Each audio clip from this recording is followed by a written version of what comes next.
কিন্তু আমার দেশের মধ্যে রামিসার মতো ছোট বাচ্চা নিরাপদ নয়। কথা বলে না? আমার দেশে রামিসার মতো ছোট বাচ্চা নিরাপদ নয়। মানুষরূপী জানোয়ারগুলি জানোয়ারের মতো এই ছোট বাচ্চা রামিসাকে দর্শন করে, গলা টিপে হত্যা করে, তারপর জবাই করে তার মাথা দেহ থেকে আলাদা করে দিয়েছে। যেই দেশের মধ্যে রামিসার মতো ছোট বাচ্চা দর্শন হয়, ছোট বাচ্চা জীবন দিতে হয়, জবাই করে দিতে হয়, ছোট ছোট বাচ্চা মাদ্রাসার সন্তানদেরকে, বাচ্চাদেরকে মাদ্রাসায় বলৎকারী করে ওই বাচ্চাকে গলা টিপে হত্যা করা হয়, ওই দেশে আপনার সন্তান কতটুকু নিরাপদ থাকবে? এই জন্য অভিভাবক, মা বাবা যারা আছেন, আপনাকে এখনই সচেতন হতে হবে। আপনার সন্তান কার হাতে দিচ্ছেন, কোথায় দিচ্ছেন? আপনার সন্তান নিরাপদ যেখানে থাকবে, ওই নিরাপদ আশ্রয় যেখানে যেখানে আপনার সন্তান নিরাপদ থাকবে, সেই জায়গাটা আপনাকে পছন্দ করে নিতে হবে। আর যদি নিরাপদ জায়গাটা আপনি এখনই পছন্দ না করেন, বাছাই না করেন, তাহলে আপনার সন্তান বলৎকারের শিকার হবে। কথা বলে ঠিক না? ঠিক। আপনার সন্তান বলৎকারের শিকার হবে।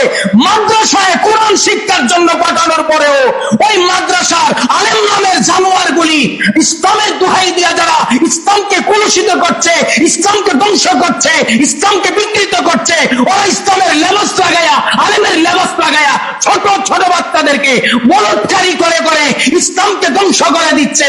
ওই দিকে তারা তাওহীদি জনতা নামে পরিচয় দিয়া, মাজার ভেঙ্গে দিয়া, শাহানির বাজারে আক্রমণ করে, পূজা মণ্ডপে গিয়া পূজা করে, ইসলামী জনতা, তাওহীদি জনতা পরিচয় দিয়া, অর্থাৎ মূলত তারা শয়তানের জনতা। তারা মণ্ডপে গিয়া পূজা করে, মাজারের জিয়ারতের বিরোধিতা করে। তারা ওলির দুশমন, মুসলমানের দুশমন, কোরআনের দুশমন, আল্লাহর দুশমন। কথা বলেন ঠিক না? আপনার সন্তানকে কোথায় মানুষ করবেন, কার কাছে মানুষ করবেন, এখন থেকে সিলেক্ট করেন। কার কাছে দিচ্ছেন আপনার সন্তানকে? যেখানে বলৎকারী হবে আপনার সন্তান, এই নাবালেক নিষ্পাপ সন্তানগুলির উপর জুলুম অত্যাচার হচ্ছে, আপনার সন্তান নিরাপদ থাকবে কোথায়?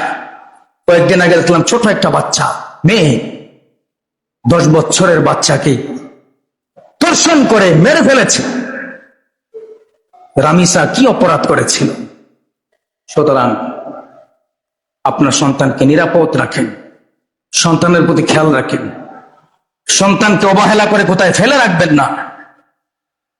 সন্তান আল্লাহর দেওয়া নিয়ামত, সন্তান আল্লাহর দেওয়া নিয়ামত। সবসময় সন্তানের প্রতি নজর রাখুন, সবসময় নজর রাখুন।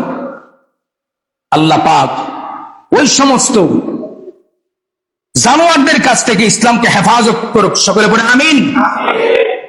আর রামিসার হত্যাকারীর বিচার যেন আল্লাহ এই জমিনের মধ্যে সবার সামনে করায়, আমরা যেন সবাই দেখতে পারি। আর সমস্ত জানোয়ারগুলি যেন এদেরকে শিক্ষা নেয় যে এই দেশের মধ্যে রামিসার মতো মেয়েকে এই দেশের মধ্যে যদি দর্শন করে হত্যা করা হয়, তাদের বিচার এমন ভাবে হতে হবে, তাদের শাস্তি এমন ভাবে হতে হবে, যাতে বাকি জানোয়ারগুলো দেখে শিক্ষা নিতে পারে যে এই সমস্ত কাজ ছেড়ে দিয়ে এই দেশের মধ্যে শান্তি প্রতিষ্ঠা করতে হবে। কথা বলেন ঠিক না? ঠিক।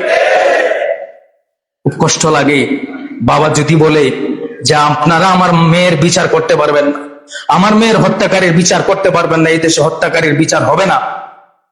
কতটা কষ্ট পেলে বাবা মেয়ের বিচার থেকে অপারগ হতে পারে। আল্লাহ পাক এই সমস্ত কুলাঙ্গারদেরকে হেদায়েত করুক। আমিন করেন।